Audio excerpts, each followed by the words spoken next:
خدا کے مقدس کلام میں سے مکاشفہ کی کتاب اس کا 7واں باب جو کہ 17 آیات پر مشتمل ہے۔ اسرائیل کے 1,44,000 افراد۔ اس کے بعد میں نے زمین کے چاروں کونوں پر 4 فرشتے کھڑے دیکھے۔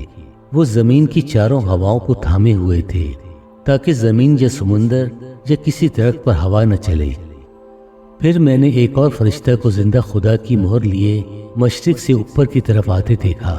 اس نے ان چاروں فرشتوں سے جنہیں زمین اور سمندر کو ضرر پہنچانے کا اختیار دیا گیا تھا بلند آواز سے پکار کر کہا کہ جب تک ہم اپنے خدا کے بندوں کے ماتھے پر مہر نہ کر لیں زمین اور سمندر اور درختوں کو ضرر نہ پہنچانا۔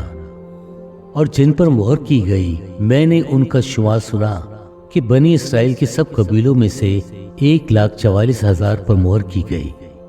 یہودا کے قبیلہ میں سے 12,000 پر مہر کی گئی، روبن کے قبیلہ میں 12,000 پر، جد کے قبیلے میں سے 12,000 پر، آشر کے قبیلے میں سے 12,000 پر، نفتالی کے قبیلے میں سے 12,000 پر، منسی کے قبیلے میں سے 12,000 پر، شامون کے قبیلے میں سے 12,000 پر، لاوی کے قبیلے میں سے 12,000 پر، اشکار کے قبیلے میں سے 12,000 پر، زبیون کے قبیلے میں سے 12,000 پر، یوسف کے قبیلے میں سے 12,000 پر، بینامین کے قبیلے میں سے 12,000 پر مہر کی گئی۔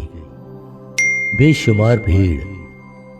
ان باتوں کے بعد جو میں نے نگاہ کی تو کیا دیکھتا ہوں کہ ہر ایک قوم اور قبیلہ اور امت اور اہل زبان کی ایک بڑی بھیڑ جسے کوئی شمار نہیں کر سکتا، سفید جامے پہنے اور کھجور کی ڈالیاں اپنے ہاتھوں میں لیے ہوئے تخت اور برہ کے آگے کھڑی ہے اور بڑی آواز سے چلا چلا کر کہتی ہے کہ نجات ہمارے خدا کی طرف سے ہے جو تخت پر بیٹھا ہے اور برہ کی طرف سے۔ اور سب فرشتے اس تخت اور بزرگوں اور چاروں جانداروں کے گرد گرد کھڑے ہیں۔ پھر وہ تخت کے آگے منہ کے بل گر پڑے اور خدا کو سجدہ کر کے کہا آمین، حمد اور تمجید اور حکمت اور شکر اور عزت اور قدرت اور طاقت عبدالآباد ہمارے خدا کی ہو، آمین۔ اور بزرگوں میں سے ایک نے مجھ سے کہا کہ یہ سفید جامے پہنے ہوئے کون ہے اور کہاں سے آئے ہیں؟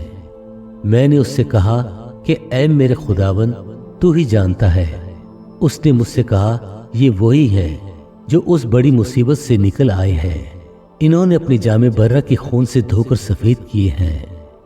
اسی سبب سے یہ خدا کے تخت کے سامنے ہیں اور اس کے مقدس میں رات دن اس کی عبادت کرتے ہیں، اور جو تخت پر بیٹھا ہے وہ اپنا خیمہ ان کے اوپر تانے گا۔ اس کے بعد نہ کبھی ان کو بھوک لگے گی نہ پیاس، اور نہ کبھی ان کو دھوپ ستائے گی نہ گرمی، کیونکہ جو برا تخت کے بیچ میں ہے وہ ان کی گلہ بانی کرے گا اور انہیں آب حیات کے چشموں کے پاس لے جائے گا، اور خدا ان کی آنکھوں کے سب آنسو پونچھ دے گا۔ خدا کے پاک کلام پڑھے اور سنے جانے پر خداوند کی برکت ہو، آمین۔